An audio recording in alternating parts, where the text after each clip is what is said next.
This segment of Bred to Win brought to you by Barristock, trusted by Australia's leading studs and backed by Kentucky Equine Research. Horses come first. The Australian breeding industry is made up of many parts. The stallion farms invest millions of dollars trying to get that one great stallion to make them a fortune.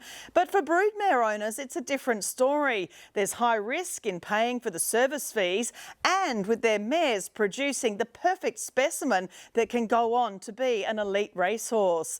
Victoria's Musk Creek Farm is an excellent broodmare operation owned by David Kobritz, a well-respected industry figure in Victoria, and he tells us it's a tough endeavour and getting harder by the day.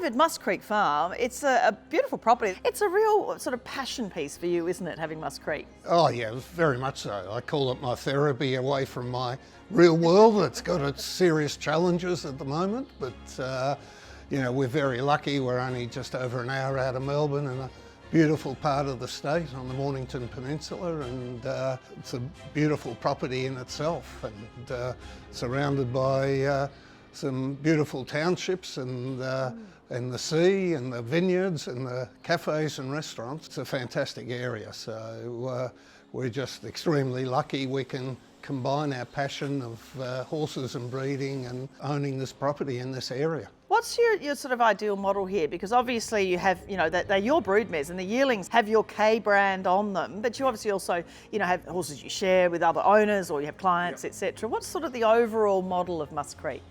I think ideally probably 20 mares that we breed with each year, and you may get 15 odd foals and yearlings. We breed to sell. Occasionally we'll keep a share or we'll keep a horse if it doesn't make it to the sale for various reasons. We generally sell at Magic Millions in Melbourne. That seems to suit our style of breeding, and we're a small operation, so you can't prepare horses for all the sales. It's just we're too thin on the ground and it's expensive. So that's what we concentrate on, and hopefully it pays for itself. And if it doesn't, I've got to tip my hand in my pocket like a lot of breeders to keep the operation going. And we love racing, so we race with a few friends and go into syndicates occasionally, and so we love both sides of the industry. Sub-Zero in the Melbourne Cup, Sub-Zero 2 weeks to be earned across. Dan Zero down the outside is about to swamp these leaders. You part owned Sub-Zero, Melbourne Cup winner, Dan Zero, a Golden Slipper winner. Where did your passion to get involved in the first place come from?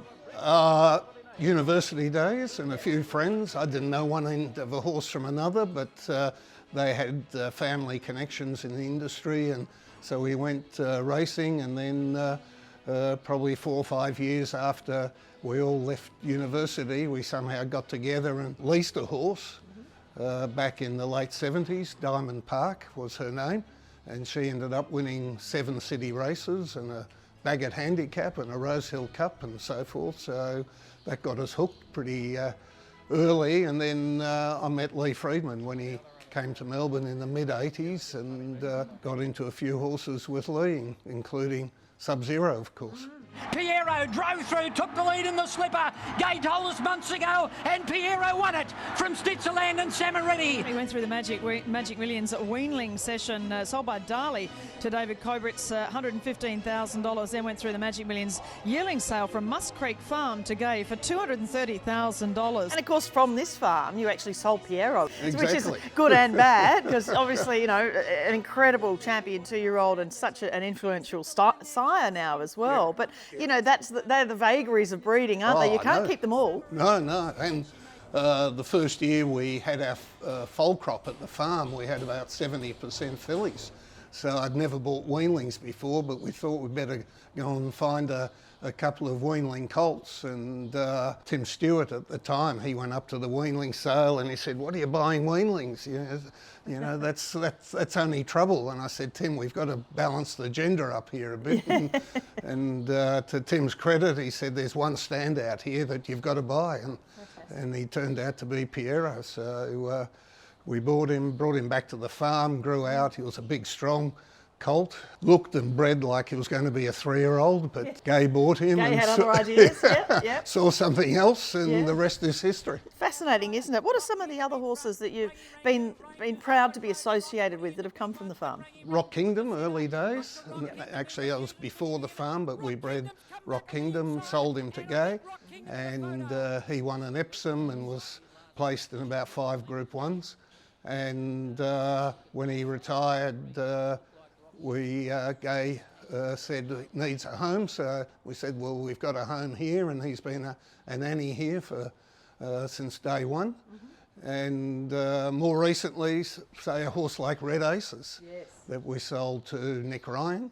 And he won the Vase at Moonee Valley. I guess people talk about the breeders, you know, and people say, oh, breeders should pay for this or that or whatever. Breeders, they take out, they don't put in. It's a very different story when you're talking about a broodmare farm, isn't it? I mean, you have the expenses of service fees. You have a mare that, you know, 3 out of 4 foals might not even make the sales. They might not make the racetrack because the foals get injured. It's a really tough slog being a breeder with a broodmare farm, isn't it? Yeah, very much so. And the breeding industry is really divided into the stallion farms and the pure mare farms. And we've got to pick which stallions we go to 3 years in advance of when they get to a sale, and of course it's a highly fashionable industry that you think you've got the right stallion and you turn up at a sale and no one wants that particular stallion for an unknown reason almost, but so there's a high risk in that, and of course we're at the whim of what the yearlings look like, and some, as you say, don't make the sale, and occasionally some sell very well, but really the reality is all they pay for is the ones that don't get there, and that's the reality of the industry. So it's a hard slog. It's not for the faint-hearted, that's for sure. Well, I always say it is the ultimate gamble, isn't it? I mean, we know wagering is so important for the industry, but so is this input from you know, broodmare owners, and also you know, breeders race a lot of horses, as you say, and also your overheads here, looking at this property and maintaining it and feeding horses and your staff. Overall, it doesn't stop for the staff, and your investment is constant, isn't it, right through the season? Absolutely. I mean, the staff are flat out pretty much all year. If they're not preparing for the sales, they're foaling down, they're weaning and so forth. So it's, you know, it's more than a full-time job. It's 7 days a week. And then in terms of the capital investment, we're always improving the farm, but even more so, you've got to improve your stock. So you've got to invest in new mares or fillies off the track to remain competitive. And they're not cheap these days. Exactly. So whatever we may make through a sale usually goes back into buying the next broodmare and so forth.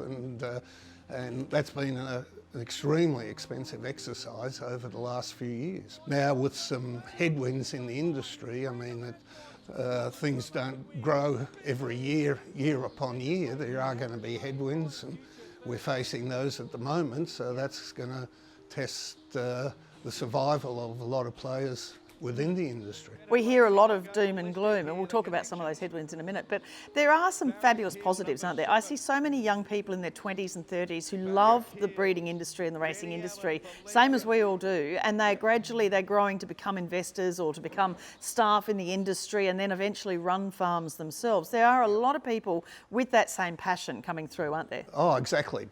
Young people, generally when they're given the chance to go to the races or speak to people within the industry, really love it. And I can see here people that come to the farm, friends who come to the farm who really have no interest in the industry, but you walk them around and they ask a million questions and are really fascinated, and maybe they'll buy a share in a horse. But even, say, my experience at Moonee Valley, Friday nights you get a really young crowd there, and they're the people that we need to engage with.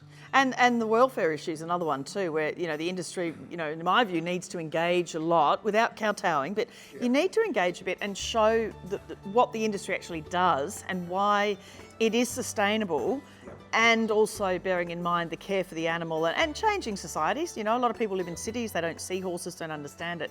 But the industry needs to keep that fight up, doesn't it, really, to show what it does well. Absolutely, and we've got to educate the public from a young age through to my ripe old age that aren't engaged in the industry, and that really the industry hangs off a very small percentage of the population that have got regular interest in the industry, whether through employment or just wagering. So we've got to engage with a balance, the vast majority, and try and educate that population and teach them about the love of the horse and all the hard work that goes on behind the scenes. And the perception out there, more times than not, is the opposite. But the reality isn't, and that's where the industry's got to spend time and funds to engage from an early age. And it's not going to happen overnight. It might be a generational thing, but my view is if it doesn't start doing that in a very serious manner, then who knows what the future of the industry may be. And as far as the future of Musk Creek and picking the right stallions to go to, as you say, it's so trendy, which horse is going to do well. How do you work that out? A lot of good guesswork, but I generally leave it to Craig Rausenfeld from Boomer. We set a budget, and I think the reality is, Victoria's going through exceptionally hard times at the moment economically, and it's probably as bad or worse than I've seen it in 40 years in business. So we made a decision last year that we're going to spend half of what we spent the year before. And that was quite interesting because all bar 4 of our mares were served by Victorian stallions, because there's more choice here now, and that's the decision we made, and there's less cost to send mares and foals, etc., to the hunter and leave them there for 6 or 8 or 10 weeks.